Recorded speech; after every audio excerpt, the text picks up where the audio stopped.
Set number 28 की आज practice करेंगे हम लोग। और आज का हमारा जो टॉपिक है वो मध्यकालीन भक्ति आंदोलन से संबंधित है। मध्यकाल में जब भक्ति आंदोलन हुआ तो उसका जो व्यापक प्रभाव था और दक्षिण से लेकर उत्तर तक इस भक्ति आंदोलन के विस्तार और इनसे संबंधित तमाम जो संत थे भक्ति के, उनके बारे में हमारे आज के प्रश्न हैं। तो चलिए बात करते हैं हम यहाँ से हमारे पहले प्रश्न पर। और पीछे जो अब तक जितनी भी आपके लिए प्रैक्टिस सेट डाले गए हैं उनका व्यापक अध्ययन आपने कर लिया होगा, मुझे उम्मीद है। उनके आधार पर मैंने आपको कई बार कहा कि जब भी आप इन वीडियोस को देखा करें तो इनके नोट्स बना लिया करें, इनको पॉज करके, तो आपके एक शॉर्ट नोट्स हो जाएंगे।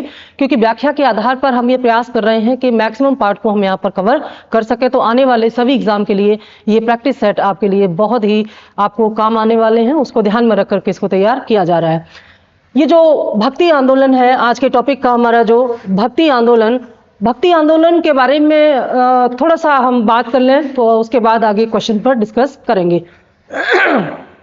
भक्ति आंदोलन का आरंभ भारत में ऐसे समय पर हुआ जब इस्लाम और हिंदू धर्म को लेकर के जो तमाम आपस में भिन्नताएं थीं, जो क्लेश था, आपस में संघर्ष हो रहा था, इन दोनों धर्मों के बीच में सामंजस्य स्थापित करने के लिए इस्लाम की ओर से सूफी आंदोलन और हिंदू धर्म की तरफ से ये भक्ति आंदोलन लाया गया। और जो ये तमाम संत थे, सूफी और भक्ति आंदोलन के जो संत थे, इन संतों ने परस्पर धार्मिक विचारधारा में सामंजस्य स्थापित करने, जन जन को धर्म से जोड़ने और धर्म में जो व्याप्त कुरीतियां और आडंबर थे उनके खिलाफ आवाज उठा करके एक सरल जो एक विचारधारा है, धार्मिक विचारधारा, उनके विकास में काफी ज्यादा योगदान दिया था।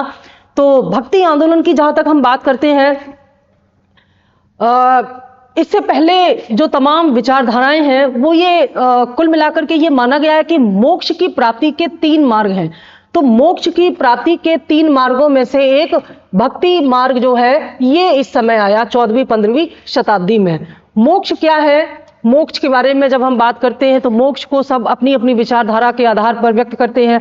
कोई कहता है मोक्ष का मतलब है मुक्ति, कोई कहता है मोक्ष का मतलब है ब्रह्म ज्ञान, या मोक्ष का मतलब है अपने स्वरूप का ज्ञान, यानी कि मैं कौन हूं।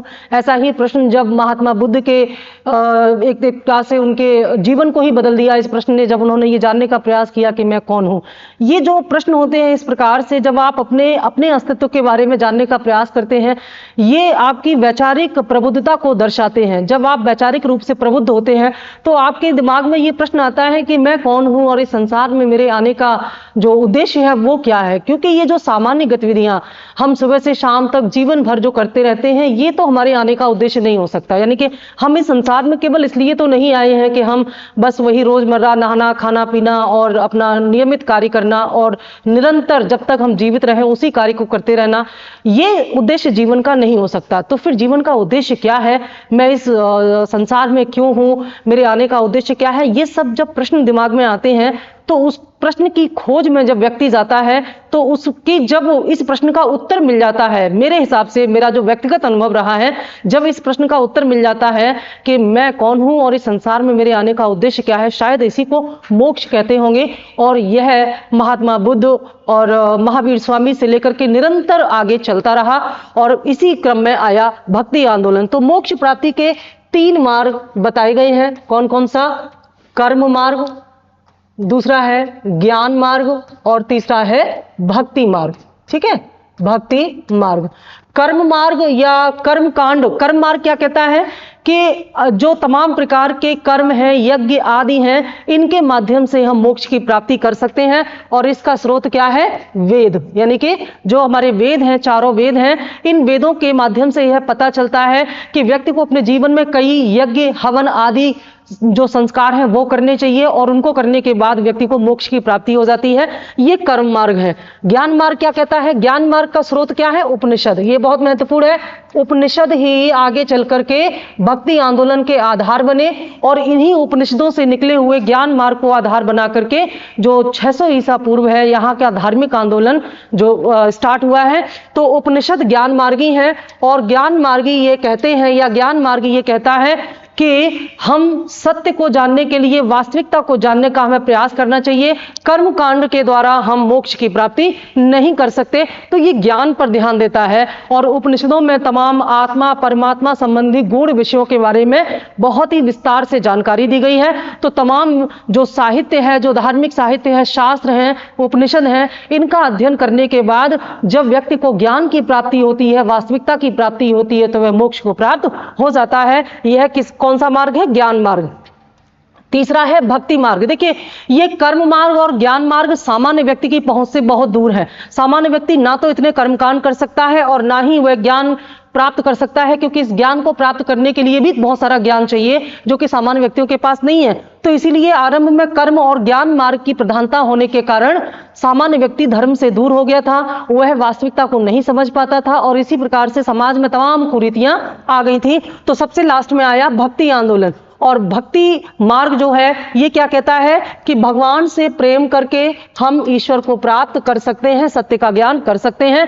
यानी कि भक्ति मार्ग में ये कहा गया है कि ईश्वर से हमारा एक रिश्ता है और उस रिश्ते का जो नाम है वो है प्रेम। तो इस प्रेम के रिश्ते से जब हम भगवान से या ईश्वर से जुड़ते हैं तो उनके बीच का जो हमारा रिश्ता है वह हमें मोक्ष की प्राप्ति कराता है। और इसमें हमें कोई आडंबर, किसी ज्ञान की आवश्यकता नहीं है। हम केवल भगवान से अपने आप को जोड़ करके मोक्ष की प्राप्ति कर सकते हैं। तो ये तीन मार्ग हैं। हम कह सकते हैं कि मोक्ष एक मंजिल है और ये तीन मार्ग रास्ते हैं। किसी भी रास्ते से जाइए, तीनों ही रास्तों से आपको मोक्ष की प्राप्ति हो जाती है। और मोक्ष का मतलब यहां पर क्या है? सत्य का ज्ञान। सत्य का जो ज्ञान है शायद इसी को मोक्ष कहते होंगे। इनमें जो ये भक्ति मार्ग है इसका आरंभ जो है वो 14वीं 15वीं शताब्दी में हुआ। यहीं से हमारे आज के प्रश्न हैं। इस भक्ति आंदोलन की शुरुआत होती है ज्ञान मार्ग से, जहां पर शंकराचार्य ने इसको आरंभ किया था। और शंकराचार्य जो है इन्होंने दक्षिण भारत में ज्ञान मार्ग की शुरुआत की। उपनिषदों को आधार बना करके इन्होंने तमाम आडंबरों को दूर करने का प्रयास किया। और फिर इन्हीं शंकराचार्य के जो बाद जो 12 अलवार संत हुए हैं। अलवार कौन थे? देखिए, दक्षिण भारत में अलवार और नयनार बहुत प्रसिद्ध हैं। अलवार जो है वैष्णवों को कहा जाता था जो विष्णु के उपासक थे, और नयनार जो है ये शैव उपासकों को कहा जाता था जो भगवान शिव की उपासना करते थे। तो दक्षिण भारत के इन्हीं अलवारों के द्वारा जो आंदोलन शुरू किया गया उसी को भक्ति आंदोलन के नाम से जाना जाता है, जहां से आज के हमारे प्रश्न है। पहला प्रश्न ही यहीं से निकल के आता है, भक्ति आंदोलन का आरंभ किसके द्वारा किया गया था? ए अलवार संतों के द्वारा, बी सूफी संतों के द्वारा, सी सूरदास के द्वारा और डी तुलसीदास के द्वारा। तो उत्तर हमारे सामने है ए अलवार संतों के द्वारा भक्ति आंदोलन का आरंभ किया गया था। मैंने बताया अलवार संत कौन थे? अलवार संत दक्षिण में वैष्णवों को कहा जाता था। दक्षिण भारत में जो वैष्णव होते थे, और वैष्णव कौन थे? जो विष्णु के उपासक थे। तो इन्हीं वैष्णवों को दक्षिण भारत में क्या कहा जाता था? अलवार कहा जाता था। इसी प्रकार से जो शैव होते थे या शिव के उपासक होते थे उन्हें क्या कहा जाता था? उन्हें नयनार कहा जाता था। तो ये जो वैष्णव है इन्हीं वैष्णव अलवारों के द्वारा भक्ति आंदोलन का आरंभ किया गया था। सूफी संतों ने सूफी आंदोलन का शुरू किया है, सूफी आंदोलन का आरंभ किया है। और सूरदास और तुलसीदास ये दोनों ही क्या थे? ये भक्ति आंदोलन के प्रसिद्ध संत थे जिनके बारे में आगे हम चर्चा करेंगे। ठीक है, प्रश्न का उत्तर मिल गया। अगला प्रश्न है, भारत में भक्ति संस्कृति का पुनर्जन्म कब हुआ?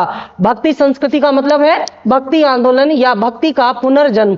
तो पुनर्जन्म का मतलब क्या है कि इससे पहले भी भक्ति के बारे में या इस प्रकार से जो धार्मिक आंदोलन है उनका आरंभ भारत में हो चुका था।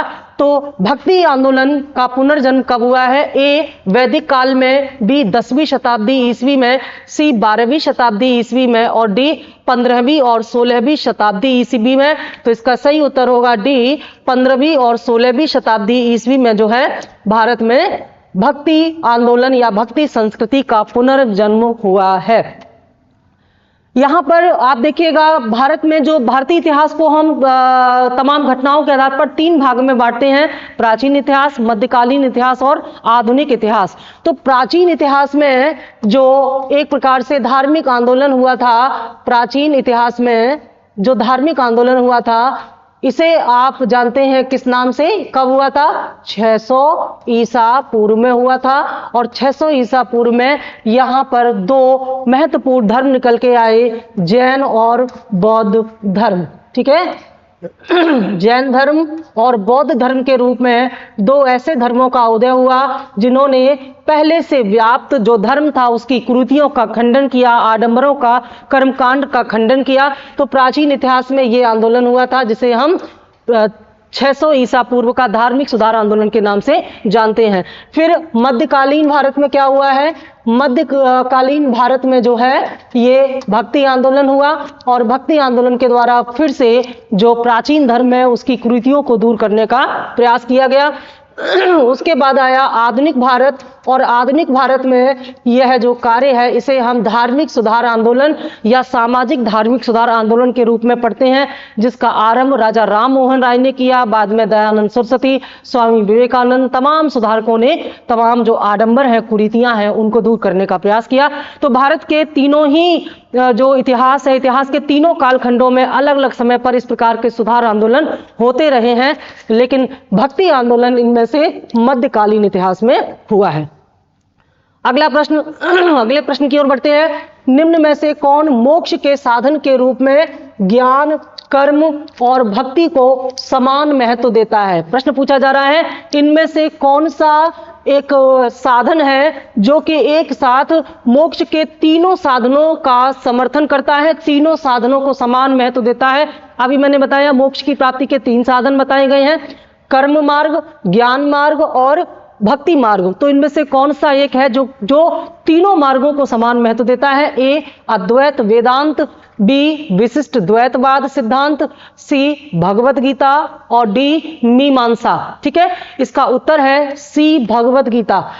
भगवत गीता में एक साथ कर्म की बात की गई है, कर्म को महत्व दिया गया, लेकिन इनका जो कर्म है वह उस प्रकार के धार्मिक कर्मकांड नहीं है, बल्कि गीता यह संदेश देती है कि हर व्यक्ति को अपना कर्म करना चाहिए। अर्जुन के रूप में जो एक हम अपने आप को यहाँ पर रख सकते हैं, भगवान श्री कृष्ण जो है कैसे अर्जुन को ये ज्ञान देते हैं कि अर्जुन को अपना कर्म करना चाहिए। और उस समय अर्जुन जिस कर्म में था वह क्या था? युद्ध। तो युद्ध के रूप में अर्जुन अपना कर्म करे तभी उसको मोक्ष की प्राप्ति हो सकती है, ऐसा संदेश यहाँ पर भगवान श्री कृष्ण देते हुए दिखाई देते हैं। इसके अलावा इसमें ज्ञान की भी बात कही गई है। यहाँ पर वह अर्जुन को उसके स्वरूप का ज्ञान कराते हैं कि तुम कौन हो वास्तव में। वह कहते हैं कि तुम आत्मा हो और आत्मा कभी नहीं मरती, इसलिए तुम्हारे जितने भी स्वजन हैं वो कभी न मरने वाली एक आत्मा है, इसलिए तुम उनको मारने में कोई संकोच न करो। तो ये ज्ञान हो गया यहाँ पर, तो कर्म और ज्ञान हो गया। इसके अलावा यहाँ पर भक्ति की भी बात की गई है। यहाँ भगवान श्री कृष्ण कहते हैं कि तू मुझे मान, मेरी भक्ति कर, तुझे सर्वस्व ज्ञान हो जाएगा। तो कुल मिलाकर के एक साथ कर्म, ज्ञान और भक्ति का संदेश देने का काम जो किया है वह किसने किया है?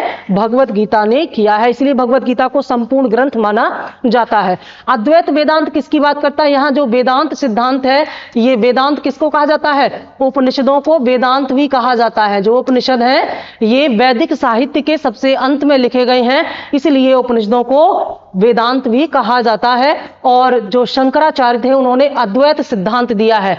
शंकराचार्य का ये जो अद्वैत सिद्धांत है ये उपनिषदों पर आधारित है, जो ज्ञान की बात करता है। ठीक है, विशिष्ट द्वैतवाद सिद्धांत, विशिष्ट द्वैतवाद सिद्धांत जो है ये भक्ति की बात करता है, भक्ति मार्ग की बात करता है। मीमांसा भी वेदांत की बात करते हैं, ये भी वेदांती हैं। इनमें से केवल भगवत गीता ही है जो तीनों साधनों पर बराबर महत्व या बराबर बल देता है। ठीक है, अगला प्रश्न है भक्ति आंदोलन के बारे में निम्नलिखित में से कौन कौन से कथन सही हैं? ठीक है, कौन सा या कौन कौन से कथन सही है? किसके बारे में? भक्ति आंदोलन के बारे में 3 कथन है, इनको हम देख लेते हैं। पहला कथन है भक्ति आंदोलन एक समरूप आंदोलन के रूप में विकसित हुआ। दूसरा है भक्ति आंदोलन ने हिंदू धर्म और इस्लाम के मध्य की दूरियों को कम करने में सहायता की। तीसरा है भक्ति आंदोलन ने हिंदू धर्म का इसकी अपनी ही जटिलताओं की चुनौतियों से उद्धार किया। तो भक्ति आंदोलन का उद्देश्य हम पीछे अभी हमने बात की थी।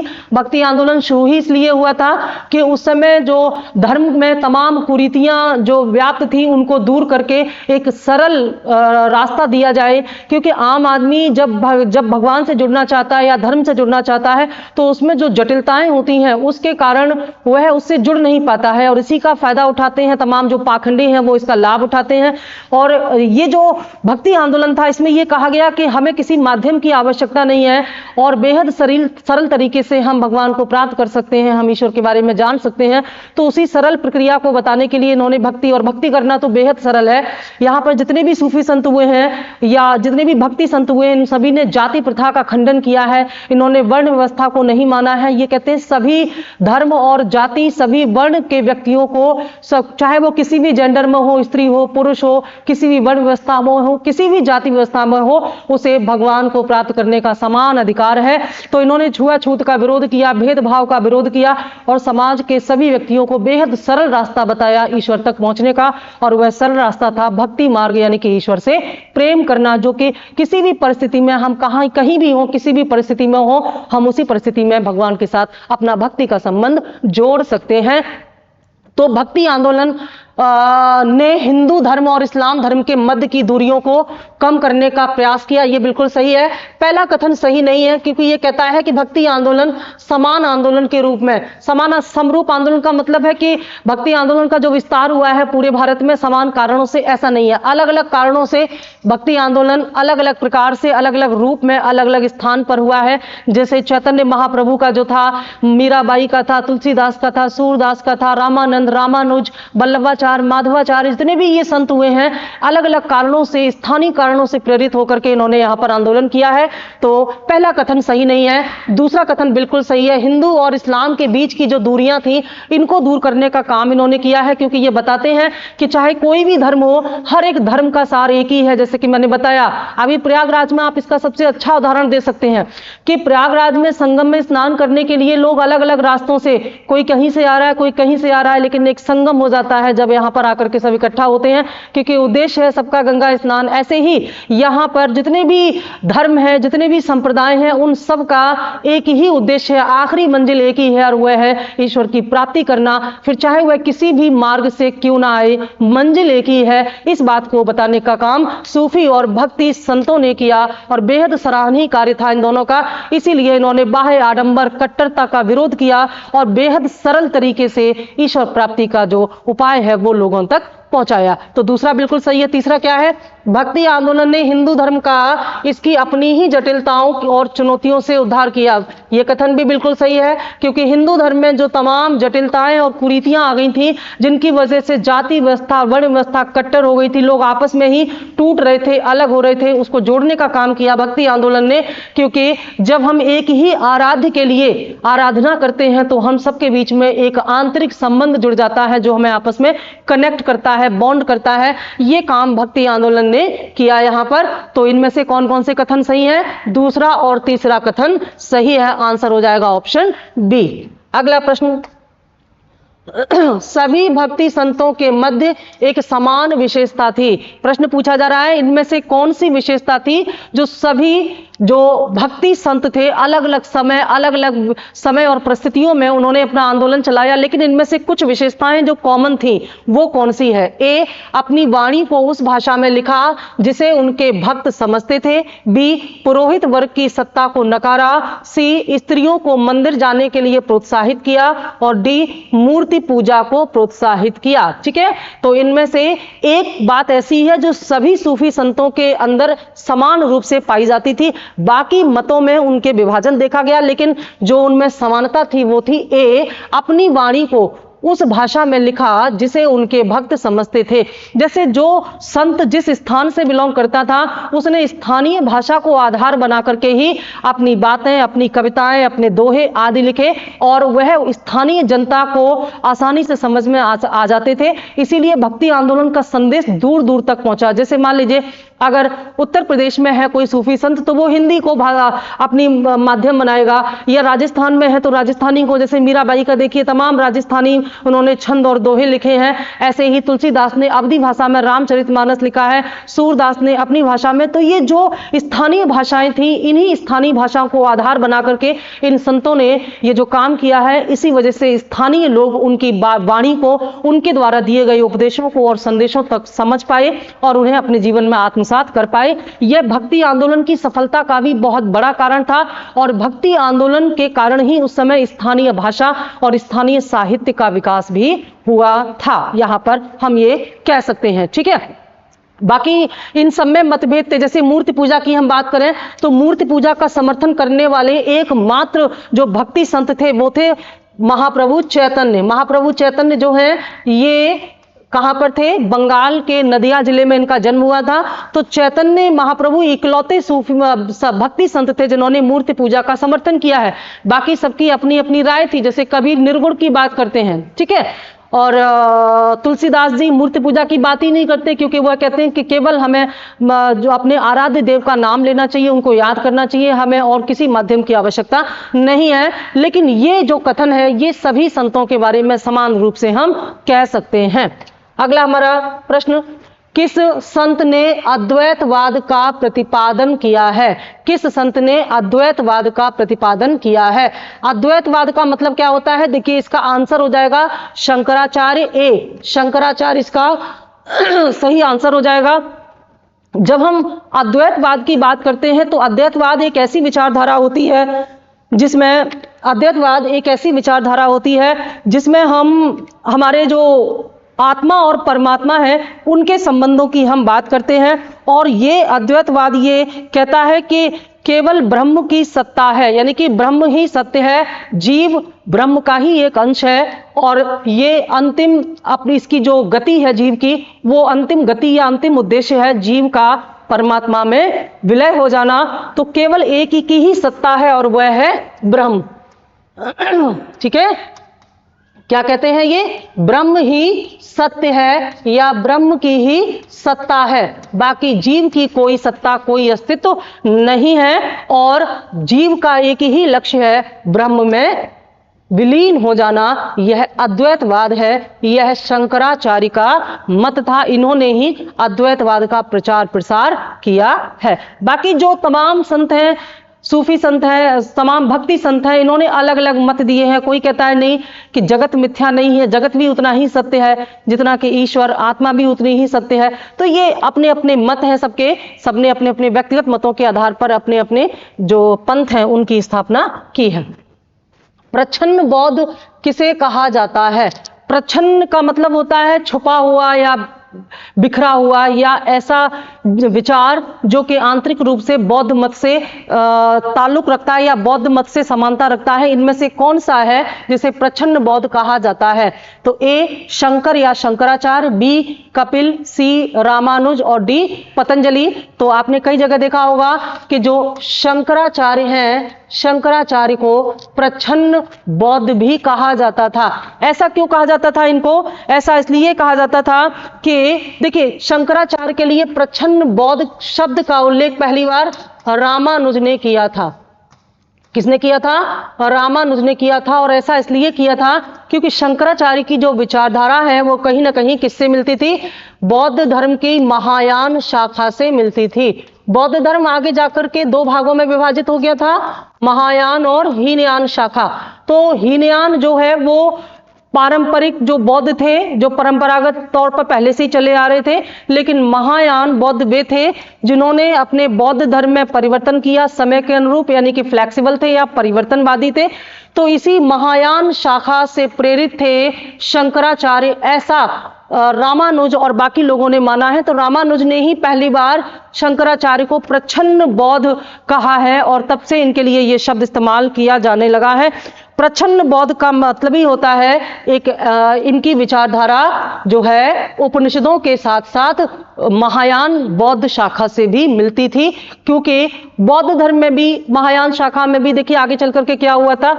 जो हीनयान शाखा है बौद्ध धर्म की, उसमें मूर्ति पूजा का विरोध करते हैं, उसमें बहुत ही काया क्लेश वाला जीवन होता है। लेकिन यहाँ पर जो महायान शाखा है ये बुद्ध की मूर्ति पूजा करने लगे थे। इन्होंने तमाम जो परिवर्तन समय के साथ होना चाहिए उसको स्वीकार कर लिया था। तो एक प्रकार से शंकराचार्य आंतरिक रूप से इस महायान शाखा का समर्थन करते थे या उससे प्रभावित थे, इसीलिए इनको प्रच्छन्न बौद्ध भी कहा जाता है।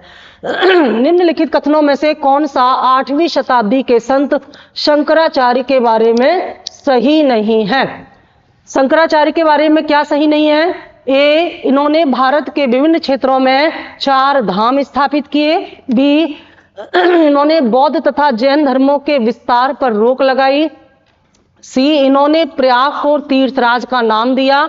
और डी, इन्होंने वेदांत का प्रचार प्रसार किया। इनमें से कौन सा एक कथन है जो शंकराचार्य के बारे में सही नहीं है? तो इन्होंने भारत के विभिन्न क्षेत्रों में 4 धाम स्थापित किए, ये बिल्कुल सही है। 4 धाम आप लोग जानते ही होंगे। खूब मेहनत करिए, जब सफल हो जाएंगे तो अपने माता पिता और बड़े जनों को 4 धाम की यात्रा कराएंगे, तो उसके लिए 4 धाम का नाम लेना जरूरी है, 4 धाम को जानना जरूरी है। दरअसल ये जो 4 धाम इन्होंने स्थापित कराए, ये 4 मठ के नाम से जाने जाते हैं।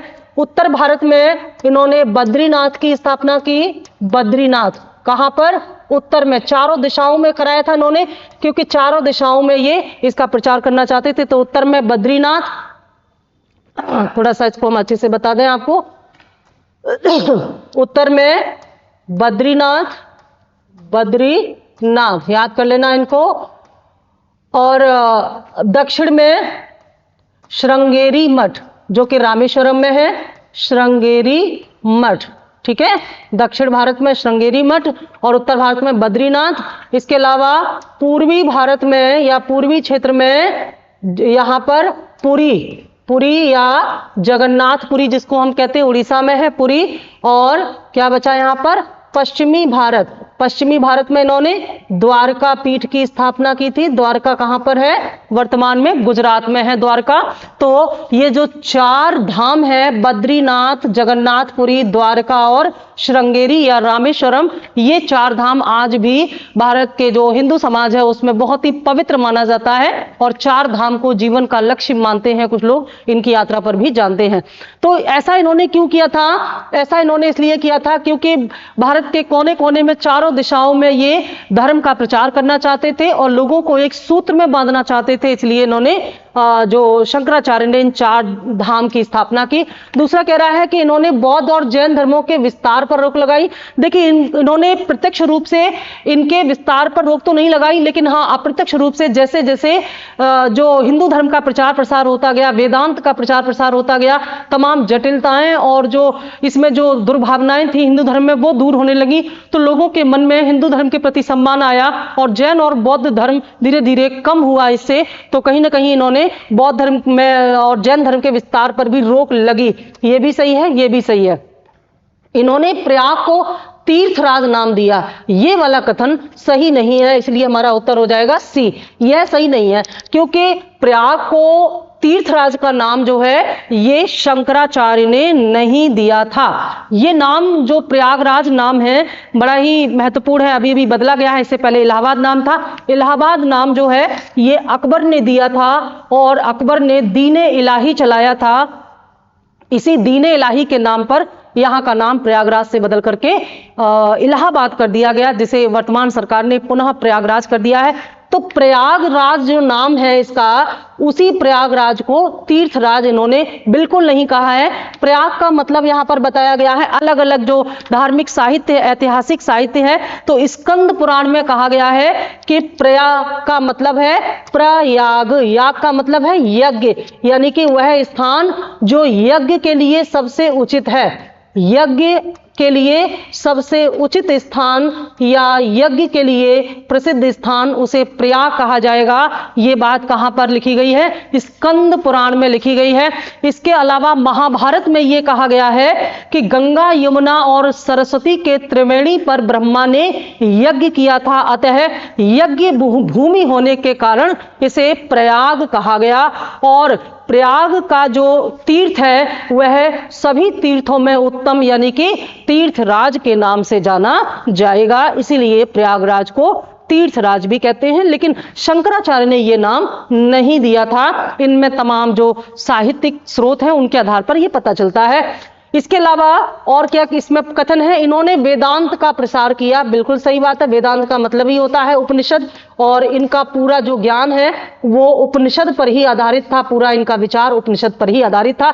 तो बाकी 3 सही है, लेकिन ये जो सी वाला कथन है ये सही नहीं है, इसलिए उत्तर हो जाएगा सी। अगला प्रश्न, रामानुजाचार्य किससे संबंधित हैं?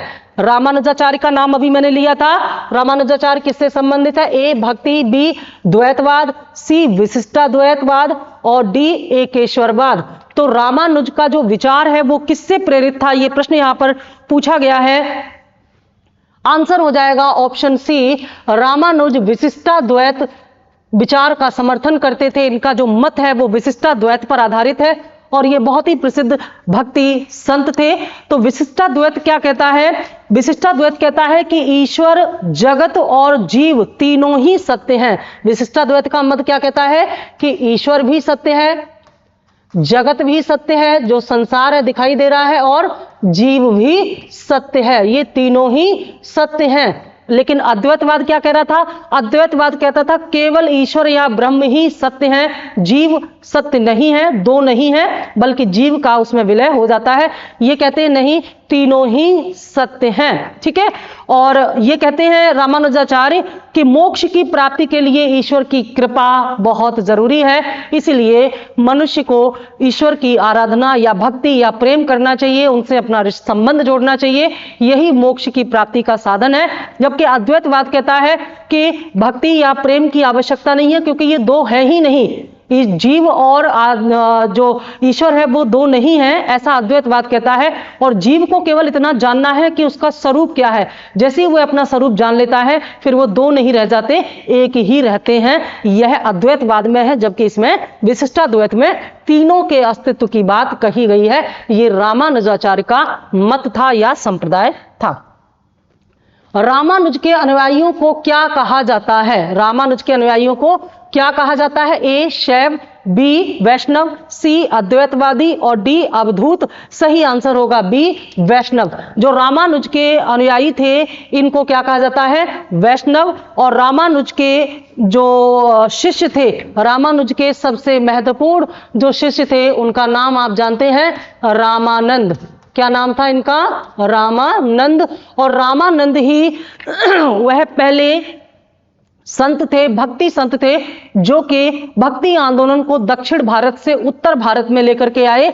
और इन्हीं रामानंद के 12 शिष्यों में से एक थे कबीर या कबीर दास। ठीक है, 12 शिष्य थे और रामानंद किसके शिष्य थे? रामानुज के।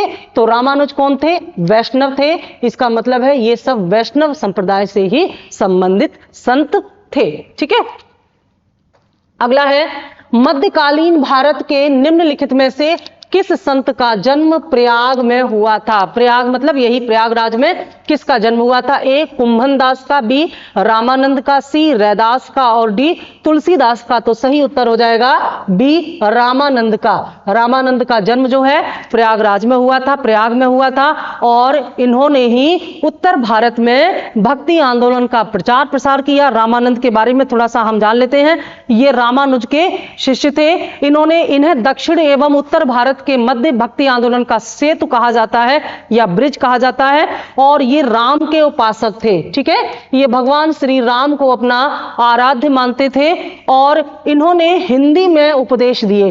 पहली बार हिंदी में उपदेश देने वाले ये पहले भक्ति संत थे और इन्होंने हिंदी में जो उपदेश दिए हैं उन्हीं के कारण हिंदी साहित्य का विकास हुआ। तो हिंदी साहित्य के विकास में रामानंद का अभूतपूर्व योगदान माना जाता है। ठीक है, और ये इनके महत्वपूर्ण जो शिष्य थे उन्हीं में से एक थे कबीरदास। आगे मैंने कबीरदास, रैदास वगैरह इनके शिष्यों में थे। ठीक है, रामानंद के जो 12 शिष्य थे। और रामानंद जाति प्रथा का घोर विरोध करते थे, इसीलिए इन्होंने अलग अलग जाति और समुदाय के लोगों को अपना शिष्य बना करके समाज को एक संदेश देने का प्रयास भी किया था। आगे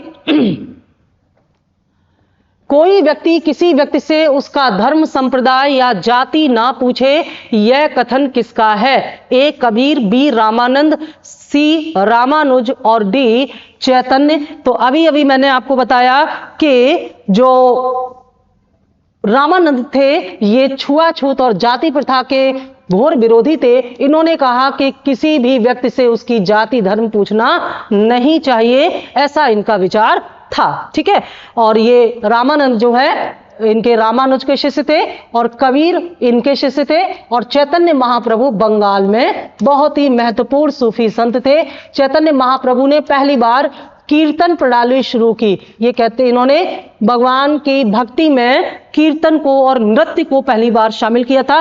मूर्ति पूजा भी पहली बार इन्होंने ही शुरू की थी। कहां? भक्ति आंदोलन में। वैसे तो मूर्ति पूजा भारत में सिंधु काल से चल रही है, भक्ति आंदोलन की बात हो रही है। निम्न में से किस भक्ति संत ने अपने संदेश के प्रचार के लिए सबसे पहले हिंदी का प्रयोग किया था? आंसर आप जानते हैं, अभी अभी मैंने बताया, रामानंद वो पहले संत थे भक्ति आंदोलन के जिन्होंने अपने उपदेशों या संदेशों के प्रसार के लिए हिंदी का प्रयोग किया। इसके अलावा जो संत थे उन्होंने अपनी अपनी स्थानीय भाषा, जैसे किसी ने अवधी का प्रयोग किया, किसी ने राजस्थानी का प्रयोग किया, किसी ने जो जहां था उसी का, लेकिन हिंदी भाषा का भक्ति आंदोलन में पहली बार प्रयोग करने वाले जो हैं वो रामानंद थे। तो इनके कारण हिंदी साहित्य का बहुत अधिक विकास हुआ है। ठीक है। तुलसीदास किसके समय में थे? तुलसीदास जो है ये अकबर के समय में थे, अकबर के काल में थे। और कबीरदास जो है ये सिकंदर लोदी के शासन काल में महत्वपूर्ण सूफी संत थे। हालांकि इनका कोई लेना देना नहीं था इन राजाओं से। कबीर किसके शिष्य थे? चैतन्य के, रामानंद के, रामानुज के, तुकाराम के। आंसर आपके सामने है। कबीर एक जुलाहे थे, जुलाहा परिवार में थे और रामानंद इनके गुरु थे। इन्होंने रामानंद से जो है शिष्यता ग्रहण की थी। निम्न में से कौन सा एक कथन कबीर की शिक्षाओं के विषय में सही नहीं है? कबीर के बारे में कौन सा एक कथन इसमें से जो है वो सही नहीं है? इसको हमेशा मार्क करेंगे, ये नहीं भूलेंगे, क्योंकि कई बार सही है पूछा जाता है, कई बार सही नहीं है पूछा, तो यहाँ सही नहीं है बताना है। वे तीर्थाटन और मूर्ति पूजा के विरुद्ध नहीं थे। वे सर्वव्यापी प्रेम में विश्वास करते थे। इन्होंने एक ही ईश्वर और भक्तिवाद के प्रसार पर बल दिया है। इन्होंने सामान्य गृहस्थ जीवन का परित्याग आवश्यक नहीं समझा है। ठीक है। तो यहां पर देखिएगा, इन्होंने गृहस्थ जीवन का परित्याग की बात नहीं कही है। ये कहते हैं कि गृहस्थ जीवन में रहते हुए भी हम भक्ति कर सकते हैं, इसलिए ये कथन भी सही है। इन्होंने एक ही ईश्वर और भक्ति का प्रसार किया, ये भी बिल्कुल सही है। ये प्रेम में, सर्वव्यापी प्रेम में विश्वास करते थे, ये भी सही है। लेकिन इन्होंने तीर्थाटन और मूर्ति पूजा का विरोध नहीं किया, ये कथन सही नहीं है, क्योंकि ये मूर्ति पूजा के विरोधी थे और ये निर्गुण उपासक थे। कबीरदास जो है निर्गुण थे। ठीक है। दो प्रकार के सूफी संत हुए हैं, निर्गुण और सगुण। सगुण वे हैं जो मूर्ति, जो भगवान के स्वरूप की कल्पना करते हैं और उसकी उपासना करते हैं। निर्गुण वो हैं जो मानते हैं कि भगवान का कोई स्वरूप नहीं है, वो निराकार है। तो साकार और निराकार को लेकर के यहाँ पर विभाजन था ये। तो कबीर कैसे थे? निर्गुण थे। और निर्गुण कौन है? निराकार। ठीक है। तो निर्गुण होने के कारण ही इन्होंने मूर्ति पूजा का समर्थन नहीं किया है। मूर्ति पूजा के विरोध में इन्होंने तमाम कविताएं जो लिखी हुई हैं, इनमें से एक दोहा इन्होंने लिखा है, काकर पूजे हर मिले तो पाथर पूजे हर मिले तो मैं पूजू पहाड़, है ना।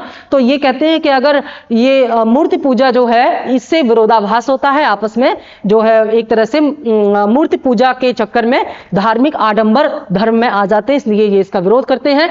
तो कौन सा सही नहीं है? पहला सही नहीं है। अगला प्रश्न है, निम्नलिखित भक्ति संतों में से कौन निर्गुण भक्ति शाखा से संबंधित नहीं है? कबीर, नानक, दादू और चैतन्य। तो चैतन्य निर्गुण नहीं बल्कि क्या थे? सगुण थे। और सगुण उपासक होने के कारण ही इन्होंने मूर्ति पूजा का समर्थन किया है। ठीक है। इन्होंने मूर्ति पूजा का समर्थन किया है, जबकि बाकी सभी क्या है? ये तीनों क्या है? निर्गुण है। ठीक है। ये निर्गुण उपासक थे और ये सगुण उपासक थे, इनका निर्गुण भक्ति से संबंध नहीं था। अगला प्रश्न, क्योंकि यहाँ भक्ति आंदोलन चल रहा है तो यहाँ सिख धर्म से भी संबंधित है, भक्ति भी है, सूफी आंदोलन। अगले 2 दिन ये प्रैक्टिस चलेगी हमारी। तो अभी इसमें क्योंकि क्वेश्चन नंबर 17 पर हम आ चुके हैं, 3 क्वेश्चन सिख आंदोलन से हैं या सिख गुरुओं से हैं। उसके बाद जो बचे हुए क्वेश्चन हैं वो अगली पीपीटी में आएंगे। तो ये सिख गुरुओं से पहला प्रश्न है, गुरु गोविंद सिंह की महानता निहित है। गुरु गोविंद सिंह कौन थे? गुरु गोविंद सिंह सिखों के 10वें और अंतिम गुरु थे और इनके बाद जो गुरु परंपरा है वो समाप्त कर दी गई। तो गुरु गोविंद सिंह की महानता क्या है ये पूछा गया है। किसके संदर्भ में इनकी महानता दिखाई देती है? ए है, इन्होंने सिखों की सैनिक व्यवस्था का गठन किया। बी, वह सिख राज्य के संस्थापक थे। सी, इन्होंने सिखों को शांत प्रिय लोग बनाया। और डी, इन्होंने औरंगजेब को पराजित किया। तो सबसे इसमें जो इनके बारे में महानता है वो है ए, इन्होंने सिखों को सिखों की सैनिक व्यवस्था का गठन किया। देखिए, जो गुरु गोविंद सिंह थे, इनके पिता गुरु तेग बहादुर जो थे, गुरु तेग बहादुर को तत्कालीन जो मुगल शासक था औरंगजेब, उसने मृत्युदंड दिया था। और इससे पहले गुरु अर्जुन देव को भी मृत्युदंड मिल चुका था। तो ये जो घटनाएं थी, इन्होंने गुरु गोविंद सिंह को इस बात के लिए प्रेरित किया कि वो सिखों को संगठित करें, उन्हें एक सैनिक समुदाय के रूप में विकसित करें ताकि वे अपनी सुरक्षा कर पाएं। इसीलिए गुरु गोविंद सिंह ने सिखों को पंचम कार धारण करने की अपील की। पंचम कार में जैसे केश, कड़ा, कृपाण आदि धारण करने की बात इन्होंने सिखों को कही। और इनको सिंह की उपाधि मिली हुई थी। तो इनके बाद ही फिर तमाम सिख गुरुओं ने, इनके बाद जो लोग थे उन्होंने सिंह की उपाधि धारण की। ठीक है, तो ये इनके बारे में महत्वपूर्ण है। और इन्होंने जो है 1699 में खालसा का गठन किया था।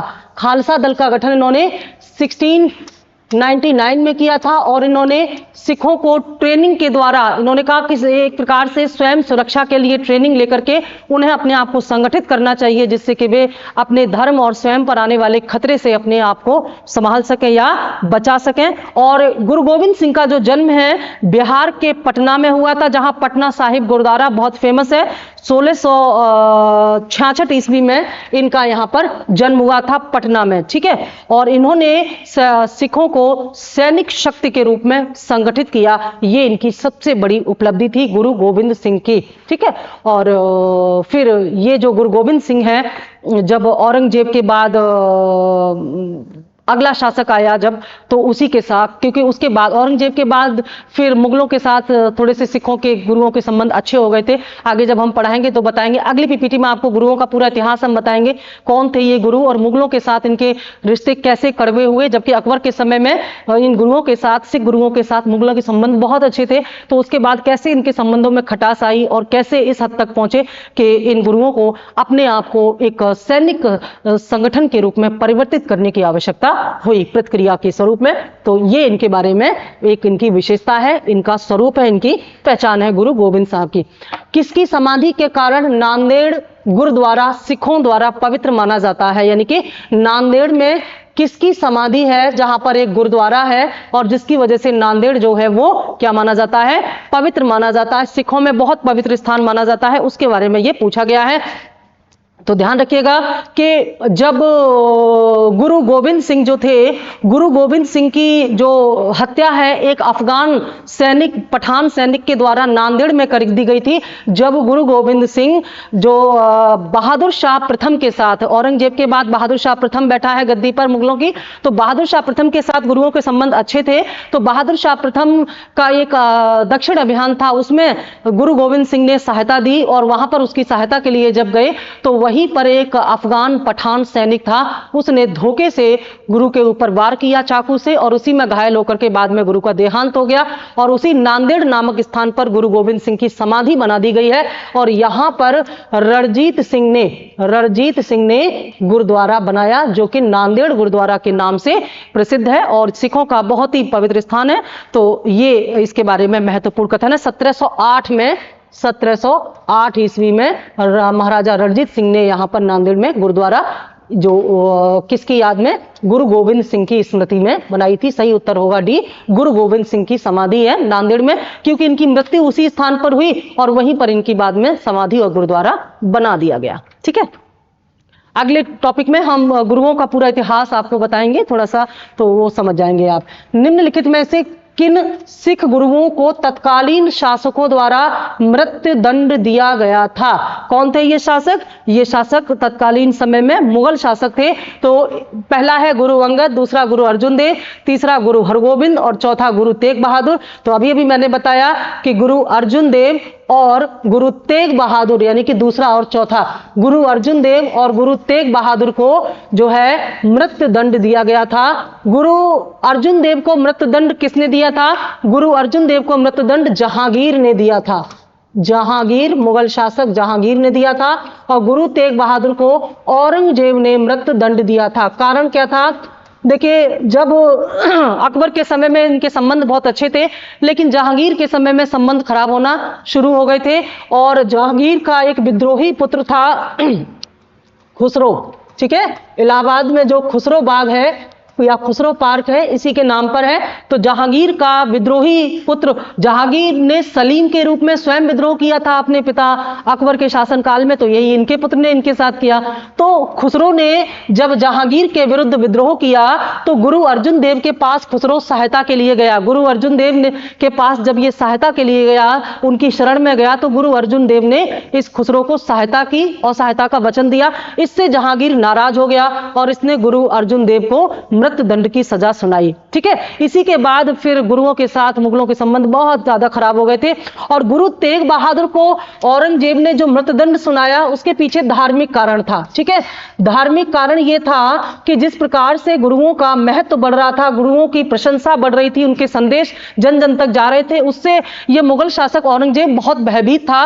तो मुगल शासक औरंगजेब की जो कट्टर धार्मिक नीति थी, उसी के कारण सिख गुरुओं पर इन्होंने दबाव बनाया औरंगजेब ने, और गुरु तेग बहादुर को धर्म या इस्लाम अपनाने के लिए दबाव डाला। और जब गुरु ने इस बात के लिए मना कर दिया तो इनको बहुत ही बुरी तरीके से मृत्यु दंड दिया गया औरंगजेब के द्वारा। तो ये दो गुरु थे सिखों के जिनको मुगलों के द्वारा इस प्रकार से मृत्यु दंड दिया गया है। आंसर हो जाएगा दूसरा और चौथा सही है। लास्ट क्वेश्चन है हमारा, किस सिख गुरु की मृत्यु के लिए औरंगजेब जिम्मेदार था? तो अभी आप जान ही गए हैं कि इनमें से गुरु तेग बहादुर जो है, इनकी मृत्यु के लिए औरंगजेब जिम्मेदार था। इनको मृत्यु दंड देने का कार्य किसने किया? औरंगजेब ने किया। तो ये हमारे भक्ति आंदोलन से 20 महत्वपूर्ण प्रश्न थे। और अगली पीपीटी भी भक्ति आंदोलन, भक्ति और सूफी मिले जुले क्वेश्चन होंगे, उनसे संबंधित होगी, जिसमें बचे हुए सिख आंदोलन या सिख गुरुओं से प्रश्न होंगे। इसी के अलावा उसमें सूफी आंदोलन के भी प्रश्न होंगे, ठीक है।